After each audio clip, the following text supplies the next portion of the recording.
Hi parents, so today I'm going to be discussing a very important topic. I'll say this is a very sensitive topic because of how different people see it. Over the years in my practice, I've seen children suffer a lot from different crises because of the decision their parents took before they were ever born. When you come to the ward and you see Black patients on the ward, the first thing that comes to your mind, especially those ones that are having prolonged hospital stay, is because they are having this crisis. We see sickle cell disease in children when parents who are both AS decides to bear children together.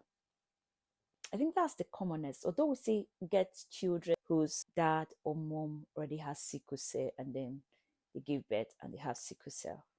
But the commonest that we've seen are children born by parents who are carriers. We have different genotypes.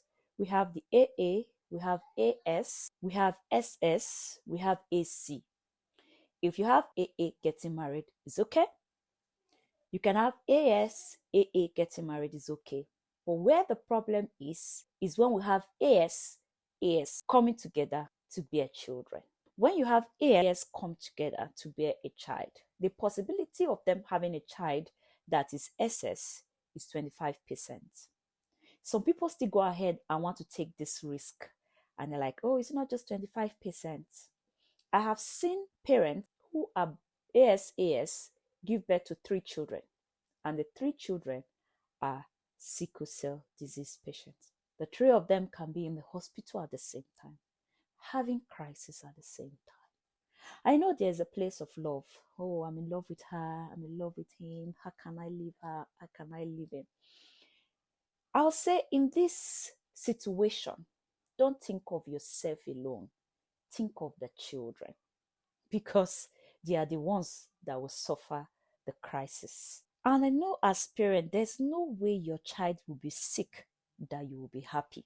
Because by the time you keep running in and out of hospital, blood transfusion, a child is crying day and night, pain, back pain, today leg pain, tomorrow hands pain, next tomorrow hands are swollen, tummy pain, blood transfusion. You too as a parent, you will get frustrated.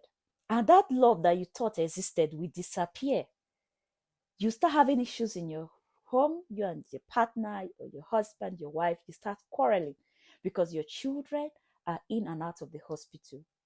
And for countries that do not have government support in treatment, you know how tasking that will be to take care of children who are sickle cell in the hospital, you paying bills, transfusing blood, buying medications. It's frustrating. So my message today is to couples, intending couples, boys and girls who are planning to come together and get married or bear children. Please know your genotype.